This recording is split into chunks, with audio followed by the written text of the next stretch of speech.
শিৱসাগৰ জিলা সমিতিৰ প্ৰাক্তন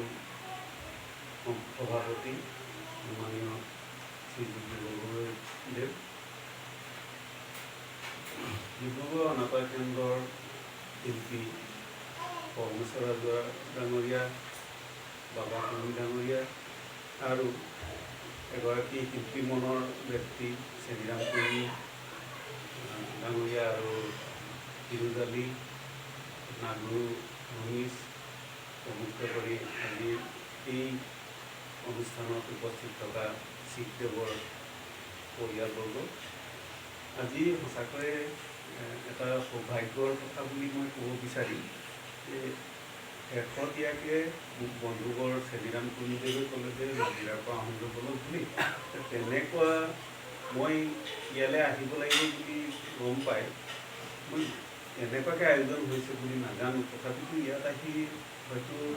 আজি দিনটো সফল হ'ল যেন লাগিছে, যিহেতু এনেকুৱা এজন ব্যক্তিক আজি আমি স্মৰণ বা স্মৃতিচাৰণ কৰিব পাইছোঁ, যিগৰাকী ব্যক্তিয়ে অসমৰ যি ঝুমুৰ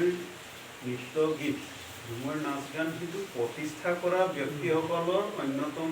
এজন আছিল নীলেশ্বৰ শিৱদেৱ। আৰু নীলেশ্বৰ শিৱদেৱৰ বিষয়ে ইতিমধ্যে আমাৰ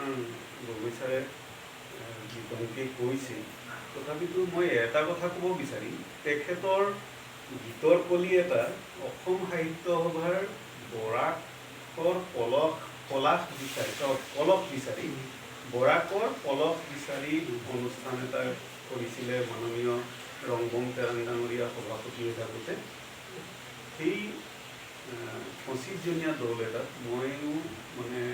সংযোগ হ'বলৈ সুবিধাকণ পাইছিলোঁ আৰু বৰাকত গৈ মই সেই কলি এটা মাত্ৰ গুণগুণাইছিলোঁ। কলিটো গুণগুণাই দিয়াৰ লগে লগে তাত উপস্থিত থকা যিসকল শ্ৰোতা দৰ্শক আছিল, মই নামি অহাৰ পিছত মোক মানে ওচৰলৈ আহি সুধিছে যে আপোনালোক মানে আমাৰ এইফালে শিৱসাগৰ বা অসমৰ বিভিন্ন প্ৰান্তৰ যি বাগিচা আছে সেইবিলাকত কেনেকুৱাকৈ ঝুমুৰবিলাক পৰিৱেশন কৰা হয়। ঝুমুৰ বুলি ক'লে আকৌ ঝুমুৰ শব্দটো আমাৰ শিখ ডাঙৰীয়াই নতুন ৰূপ এটা দি গৈ ঝুমুৰহে হ'ব লাগিব বুলি তেখেতেহে কোৱা শব্দটো আজি কিন্তু প্ৰচলন হৈ আছে। ঝুমুৰ শব্দটো যে তেখেতৰ দ্বাৰাহে প্ৰচলিত, নহ'লে আমি আগতে ঝুমুৰ এতিয়াও আমাৰ লিপিবিলাকত হয়তো ঝুমুৰ কিছুমান পুৰণা লিপিত আমি ঝুমুৰ বুলিয়ে পাওঁ, কিন্তু বৰ্তমান প্ৰচলিত যি ঝুমুৰ সেইটো আকৌ এখেতৰ সৃষ্টি বুলি ক'ব পাৰি, নীলেশ্বৰ শিৱদেৱৰহে সৃষ্টি। আৰু তেখেত সেই সৃষ্টিৰ অন্যতম এজন সূতা আছিল, আমাৰ চাহ জনগোষ্ঠীয় সূতা বুলি ক'ব পাৰি। তেখেতে যিবিলাক সৃষ্টি কৰি গ'ল আজিও হয়তো অমৰত্ব প্ৰদান কৰিবলৈ আমিও হয়তো তাত একত্ৰিত হ'বলৈ মাননীয় গগৈ ছাৰে কৈছে, আৰু আমি প্ৰচেষ্টা কৰাটো আমাৰ পক্ষে হয়তো মানে যুগতো